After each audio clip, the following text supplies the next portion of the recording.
এক সপ্তাহের মধ্যে যদি আমরা 2 দিন চাকরিতে না যাই, তৃতীয় দিন যাওয়ার পর কি বলবে অফিসের বস? এই কেন আসো নাই? কি ব্যাপার, কি আসো নাই কেন? তখন আপনি কি বলবেন? যে স্যার, আমার বউটা অসুস্থ, আমার আম্মু অসুস্থ, আব্বু অসুস্থ, সিম্পল, যে কারণে আসতে পারেন না সেটা বলবেন। আবার যদি আসতে না পারেন কোনো একদিন, তাহলে অফিসের বস কি বলবে? ম্যানেজার, ডাইরেক্ট ম্যানেজারকে বলবে, ম্যানেজার বেতন কাটো, একদিনের হলে একদিনের বেতন কাটো। আর যদি বারবার হয় তাহলে কি বলবে? Get out. বাস। এতটুকুর মধ্যে কি আরো কারো কোনো দ্বিমত আছে? এতটুকুর মধ্যে কি কারো কোনো দ্বিমত আছে? আচ্ছা, এবার বলুন তো, নামাজ কার হুকুম? আল্লাহ। কোন আল্লাহ? যিনি আপনি আমাকে এখনো রিজিক দিচ্ছেন। কোন আল্লাহ? যিনি আপনি হাজার অপরাধ করা সত্ত্বেও এখনো পর্যন্ত পরিবার, সমাজে সবার কাছে সম্মানীভাবে রেখেছেন। কোন আল্লাহ? সেই আল্লাহ, যে আল্লাহ আপনি রাতে ঘুমায় যান, কেউ আপনাকে দেখে না, তখনও একজনের রহমতের দৃষ্টি আপনার দিকে তাকে। সে আল্লাহ হুকুম দিচ্ছেন আপনাকে, আমাকে, বান্দা নামাজ পড়ো, নামাজ পড়ো, নামাজ পড়ো। হুকুম চলে আসলো। এখন আমরা কর্তব্য কি পালন করলাম? দায়িত্ব কি পালন করলাম? শনিবার 5 ওয়াক্তে 5টি নামাজ, মানে 5টি হুকুম। শনিবার নামাজ পড়লাম না, রবিবার নামাজ পড়লাম না, সোম, মঙ্গল, বুধ, বৃহস্পতি কাটাই দিলাম, নামাজ পড়লাম না।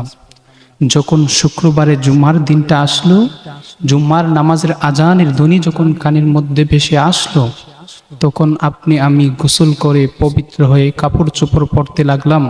একজন জিজ্ঞেস করলো, কোথায় যাচ্ছ? আমরা বললাম নামাজ পড়তে যাচ্ছি। বললো যে কোথায়? আমরা বললাম মসজিদে। বলে যে মসজিদ কার ঘর? আমরা বললাম আল্লাহর ঘর। নির্দ্বিধায়, নিঃসন্দেহে, নির্ভয়ে চলে গেলাম মসজিদের দিকে। দেখলাম মসজিদের দরজাটা খোলা। মসজিদের দরজার মধ্যে কোনো দারোয়ান দাঁড়ানো নাই। মসজিদের দরজাটা খোলা, মসজিদের দরজার মধ্যে কোনো দারোয়ান দাঁড়ানো নাই। ওই যে ঢুকে গেলাম, 2 রাকাত পড়তে গেলাম, 2 রাকাতটা পরে আবার ফিরে আসলাম, আপন জীবনের মধ্যে হারাই গেলাম, ব্যস্ততার মধ্যে ঢুকে গেলাম আর কি। হঠাৎ করে ওই বান্দার মনের মধ্যে চিন্তা আসলো, কিছুদিন আগে না আমার বস 2 দিন চাকরিতে না যাওয়ার কারণে কত রকমের বকা দিল? কিছুদিন আগে না আমার বস আমাকে 2 দিন চাকরিতে না যাওয়ার কারণে কত রকমের কথা শোনালো? আবার বেতনও কেটে ফেলছে, আবার বারবার করার কারণে এক প্রকার চাকরি থেকে বেরও করে দিছে। কোন রহমানের বান্দা? কোন রহমানের বান্দা? সপ্তাহে 6টা দিন হুকুম পালন করলাম না, তাও আবার ডেলি 5 বার করে। 6 দিন হুকুম অমান্য করার পর যখন জুমার দিনে মসজিদে গেলাম, মসজিদের দরজার মধ্যে ফেরেশতা তো নাই, মুয়াজ্জিনও বাধা দেয় নাই, ইমাম সাহেবও বাধা দেয় নাই, আল্লাহর ঘরে তুই ঢুকতে পারবি না, শনিবারে তুই আসিস নাই, রবিবারে তুই আসিস নাই। কোন রহমানের বান্দা আমরা? কোন রহমানের বান্দা? শনি থেকে বৃহস্পতি যখন অমান্যটা করলাম, শুক্রবারে তাও 2 রাকাত পড়তে গেলাম তাড়াহুড়ার মধ্যে। মুয়াজ্জিন একামত দেওয়ার পর ঢুকলাম, ইমাম সাহেব সালাম ফিরানোর পর আবার চলে আসলাম। ঘরের মধ্যে এসে যখন বললাম মা ভাত দাও, টেবিলের মধ্যে ভাত রেডি, তখন সেই বান্দা ভাতের দিকে তাকাইয়া চিন্তা করে, এই ভাত তো টাকার বিনিময়ে এসেছে, টাকা তো চাকরির মাধ্যমে এসেছে, আমার বস তো আমার বেতন কেটে ফেলেছে, কিন্তু আমার রহমান আমার রিজিক কাটে নাই। আমার রহমান আমার রিজিক কাটে নাই। আমরা বান্দাদের হুঁশটা কখন আসবে? আমরা বান্দারা এই মায়া মহব্বতের মমতাটা কখন বুঝতে পারবো? কখন আমাদের বিবেক জাগ্রত হবে? কখন আমাদের মধ্যে উপলব্ধি হবে? রিজিকের ব্যবস্থা করে দিলেন। যখন আল্লাহর কাছে দোয়া করি, আল্লাহ আমার তো চাকরি নাই, চাকরি করা দরকার, চাকরি লাগবে,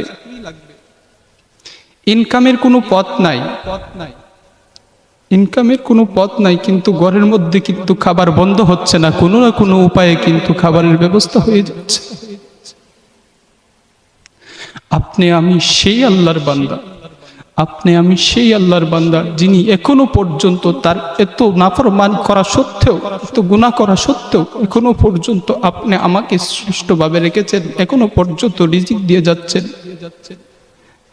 ফেরেশতারা ডাক দিয়ে বলে, আল্লাহ তোমার বান্দা 5 ওয়াক্ত 5টি হুকুম নামাজের হুকুম অমান্য করার মাধ্যমে সে শুধু তোমার নাফরমানি করছে না, বরং তোমারই জমিনে থেকে তোমারই অক্সিজেনের নিয়ামতটা সে প্রতি সেকেন্ডে সেকেন্ডে নিঃশ্বাসের মাধ্যমে নিয়ে নিয়ে তোমারই জমিনে থেকে তোমারই নাফরমানি করছে।